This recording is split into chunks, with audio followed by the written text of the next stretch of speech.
Camille Dupont, infirmière de 26 ans qui vit avec 1400 € par mois, ne possède qu'une seule chose précieuse au monde. La poupée de sa fille morte il y a 2 ans. Quand elle voit la petite Chloé, 6 ans, pleurer désespérément après une opération, Camille prend la décision la plus douloureuse de sa vie. Elle lui donne sa seule poupée. Mais Camille ne sait pas que depuis la porte, Antoine Moreau, PDG multimillionnaire et père veuf de Chloé, a tout observé. Cette infirmière, tout juste embauchée, a donné à sa fille quelque chose que ses millions ne pouvaient pas acheter, l'amour d'une mère. La décision qu'il va prendre changera à jamais le destin de tous les trois. Paris, hôpital Necker, service de pédiatrie. Les lumières tamisées du soir enveloppaient le couloir du 5e étage comme une étreinte protectrice. L'odeur de désinfectant se mêlait au parfum des peluches et des fleurs qui transformaient ce lieu de souffrance en refuge d'espoir coloré. Camille Dupont, 26 ans, originaire du 19e arrondissement, terminait son premier mois de travail comme infirmière dans le service. Avec un salaire de seulement 1400 € par mois, chaque jour était un combat pour joindre les deux bouts, mais le sourire des petits patients rendait chaque sacrifice supportable. Dans la chambre 12, la petite Chloé Moreau, 6 ans, venait de sortir d'une délicate opération à la jambe droite. La fillette, avec ses cheveux blonds éparpillés sur l'oreiller et ses yeux bleus remplis de larmes, serrait fort un drap en sanglotant doucement. Camille s'approcha du lit avec la douceur qu'elle avait appris à réserver aux plus petits.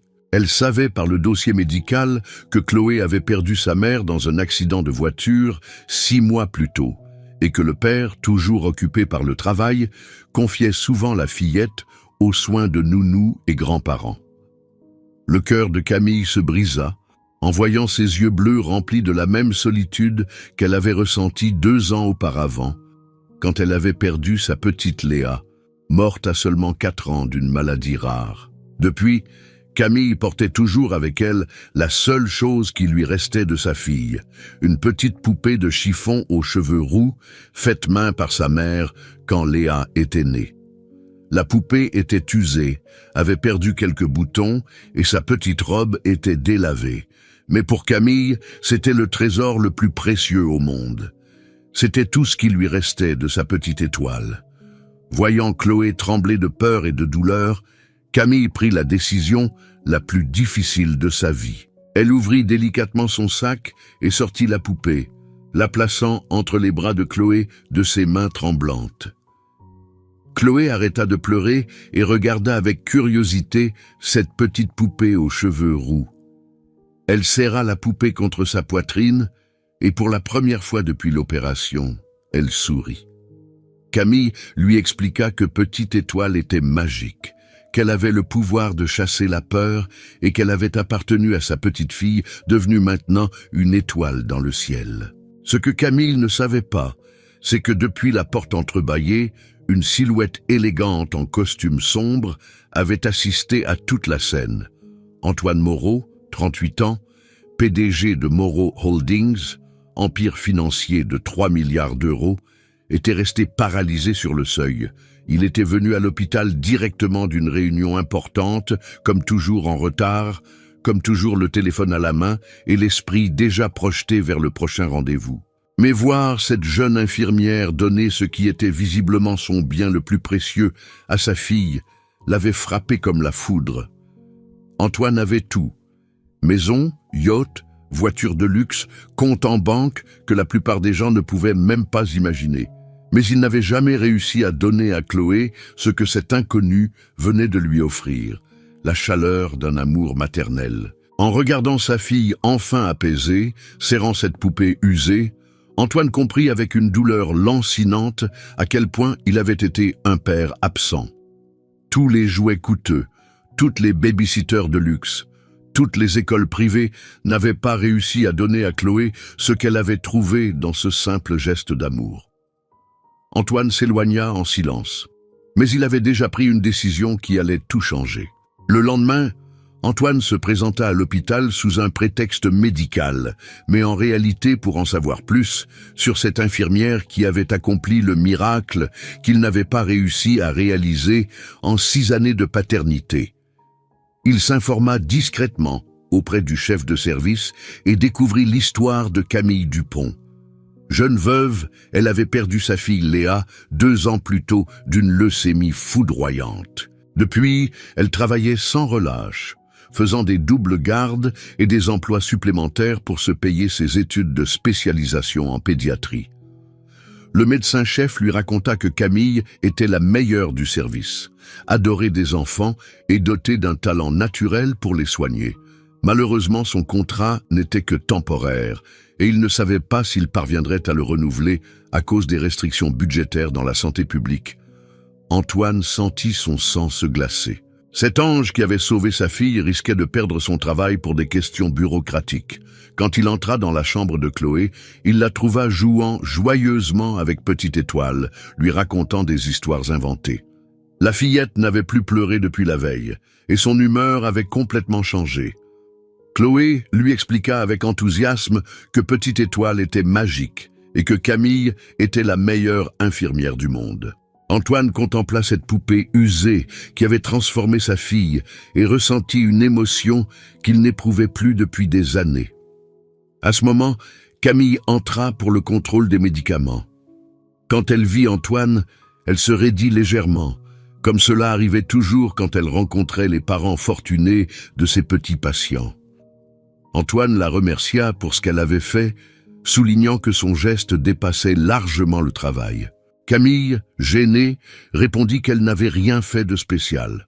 Chloé intervint innocemment, disant que papa était très riche et pouvait aussi acheter à Camille une poupée comme Petite Étoile. Le silence qui suivit fut embarrassant. Camille se sentit mal à l'aise, tandis qu'Antoine comprit à quel point la vie qu'il avait construite pour sa fille avait été superficielle.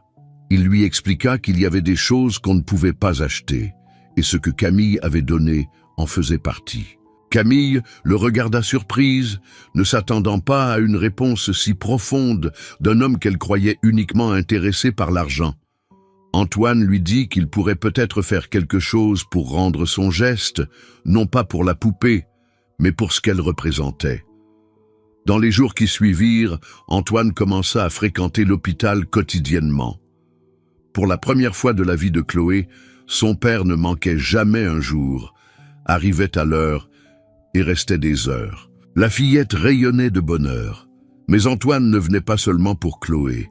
Il observait Camille au travail et restait émerveillé par son dévouement. La jeune infirmière ne se contentait pas d'administrer les médicaments. Elle lisait des histoires aux enfants qui n'arrivaient pas à dormir, chantait des berceuses à ceux qui avaient le mal du pays, consolait les parents désespérés dans les couloirs. Un soir, Antoine parla avec le chef de service lors d'une conversation fortuite, découvrant que Camille risquait de perdre son emploi dans 2 semaines par manque de budget. Cette nuit-là, Antoine ne dormit pas. Il avait une idée qui lui trottait dans la tête depuis des jours. Le lendemain, pendant que Camille préparait Chloé pour sa sortie, Antoine lui demanda de parler en privé.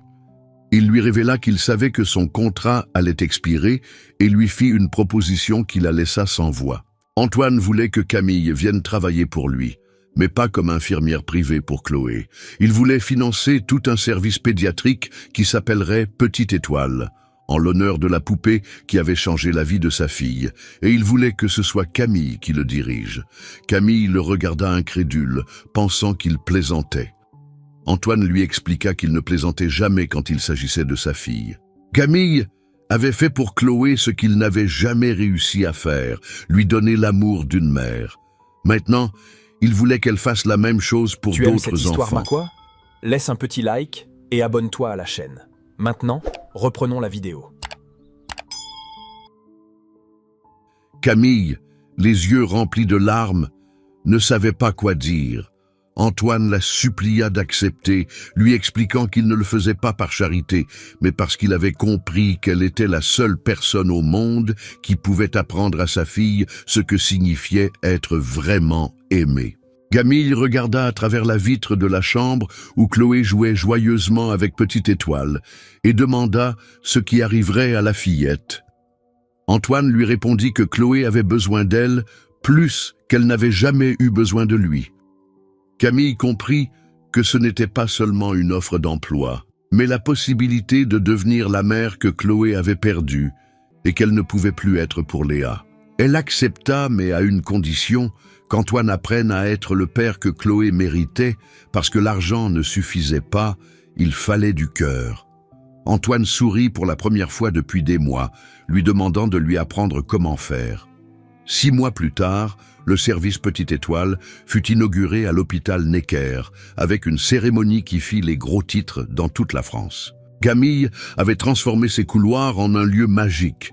Chaque chambre avait des couleurs différentes, des jeux, des livres et surtout du personnel formé émotionnellement en plus de médicalement. Mais le plus grand changement résidait dans la vie quotidienne de Chloé et Antoine. Chloé avait trouvé en Camille la figure maternelle qui lui manquait, tandis qu'Antoine avait découvert la joie d'être un père présent. Ensemble, ils avaient créé une routine familiale faite de dîners partagés, de week-ends au parc, et de cette complicité qui naît quand 3 personnes seules décident de devenir une famille. Un soir, pendant que Camille bordait Chloé, la fillette lui confia que Petite Étoile lui avait dit quelque chose d'important, que Camille était triste parce que sa petite fille était partie au ciel, mais qu'elle l'avait maintenant, elle. Camille sentit ses yeux se remplir de larmes, comprenant que Chloé avait tout perçu avec l'instinct des enfants. Antoine avait trouvé en Camille non seulement une mère pour Chloé, mais la femme qu'il avait toujours cherchée.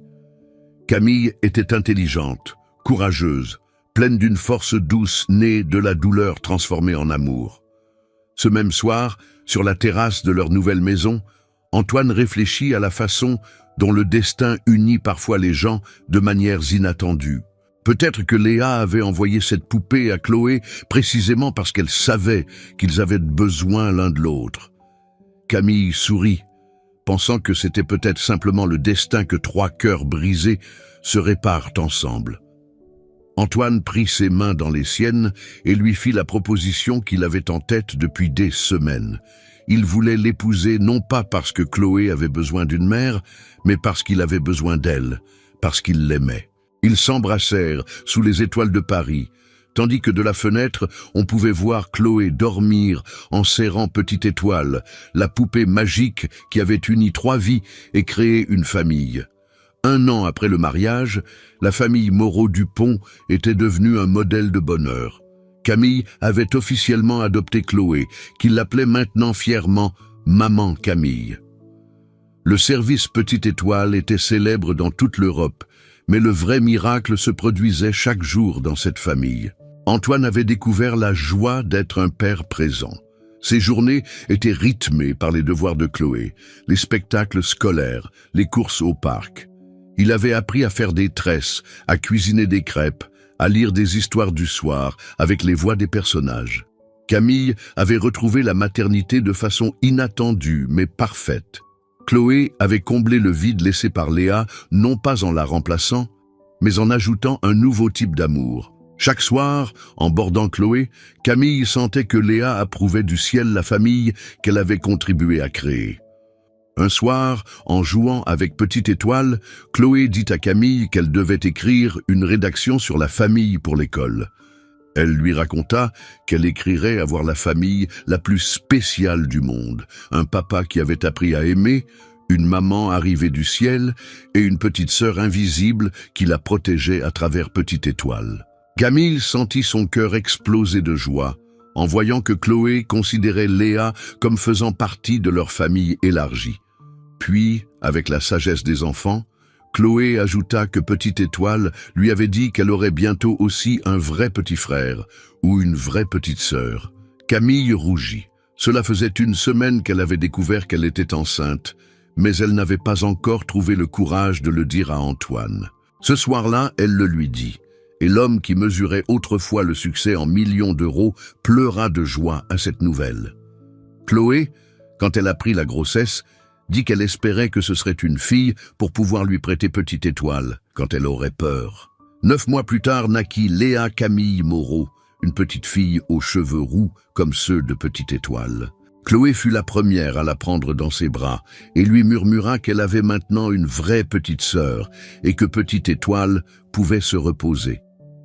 Mais Petite Étoile ne se reposa jamais. Elle continua de veiller sur cette famille, et quand Léa Camille grandit suffisamment, Chloé lui raconta l'histoire de la poupée magique qui avait uni leurs parents. 5 ans plus tard, Paris. Le service Petite Étoile était devenu une légende dans le monde de la pédiatrie. Camille, maintenant directrice de 3 services pédiatriques en France, avait révolutionné le concept de soins aux enfants. Mais chaque soir, elle rentrait chez elle retrouver sa famille, car elle avait appris que le plus grand succès se mesure en câlins, pas en reconnaissance. Chloé, maintenant âgée de 11 ans, était devenue une grande sœur parfaite. Elle aidait Léa Camille, 4 ans, en tout, lui lisait des histoires, et surtout, lui avait transmis la magie de Petite Étoile. La vieille poupée aux cheveux roux vivait maintenant sur une étagère spéciale dans la chambre des filles, entourée de photos de famille et de tous les dessins que Chloé et Léa Camille lui avaient dédiés au fil des années. Un soir, pendant que Camille bordait Léa Camille, la petite lui demanda des nouvelles de la première Léa, celle dont elle portait le nom. Camille lui expliqua que cette Léa était au ciel et que Petite Étoile l'avait aidée à trouver une nouvelle famille pour Chloé. Léa Camille demanda si un jour Petite Étoile l'aiderait aussi à trouver quelqu'un à aimer. Camille lui répondit que Petite Étoile l'aiderait toujours, mais que le plus grand amour, elle l'avait déjà dans cette famille. Cette nuit-là, Antoine et Camille étaient assis sur leur terrasse, regardant les étoiles au-dessus de Paris. Leur vie avait complètement changé depuis ce jour à l'hôpital où Camille avait donné sa poupée la plus précieuse. Antoine se demanda à voix haute ce qui se serait passé si Camille n'avait pas eu le courage de donner Petite Étoile à Chloé.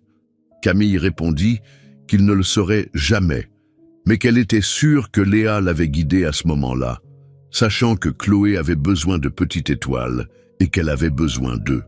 Antoine lui demanda si elle croyait encore que Petite Étoile était magique. Camille sourit, regardant par la fenêtre ses 2 petites filles qui dormaient paisiblement, et répondit qu'elle était certaine qu'elle était magique. Elle avait transformé un PDG froid en père aimant, une infirmière triste en mère heureuse, et une vieille poupée en symbole de l'amour le plus pur. À ce moment, de la chambre des filles arriva un doux son. C'était Léa Camille qui parlait en dormant avec Petite Étoile, lui racontant ses rêves. Camille dit à Antoine que la magie continuait, et il l'embrassa sous les étoiles, pensant à la chance qu'avait eue sa famille de rencontrer cette jeune infirmière au cœur immense. Et quelque part, dans l'espace entre les étoiles et les rêves, la première Léa souriait, sachant que sa poupée avait accompli le plus grand miracle. Elle avait transformé la douleur en amour, la solitude en famille, et une simple poupée de chiffon en symbole de l'éternité de l'amour maternel. Petite Étoile continua de veiller sur cette famille pour toujours, rappelant à tous que parfois les plus petits gestes peuvent changer des vies entières et que le vrai amour ne meurt jamais. Il se transforme, se multiplie, et trouve toujours de nouveaux cœurs à remplir. Cette histoire vous a-t-elle touché le cœur? Vous a-t-elle fait croire au pouvoir d'un petit geste d'amour? Si vous aussi vous croyez que l'amour ne connaît pas de frontières, que les plus belles familles naissent du cœur et non du sang, et que parfois les objets les plus simples portent en eux la magie la plus vraie, mettez un like et partagez cette vidéo. Racontez-nous dans les commentaires. Avez-vous déjà fait ou reçu un geste qui a changé votre vie? Croyez-vous que les objets peuvent porter en eux l'amour de ceux qui les ont possédés? Connaissez-vous des histoires de famille nées de la rencontre fortuite de cœurs solitaires? Partagez vos expériences et aidez-nous à diffuser ce message d'espoir. Car chaque geste d'amour, si petit soit-il en apparence, peut être le début d'un miracle. Abonnez-vous pour d'autres histoires qui célèbrent la magie de l'amour familial. Likez, commentez, partagez et abonnez-vous pour des histoires qui prouvent que l'amour est la seule vraie magie qui existe au monde.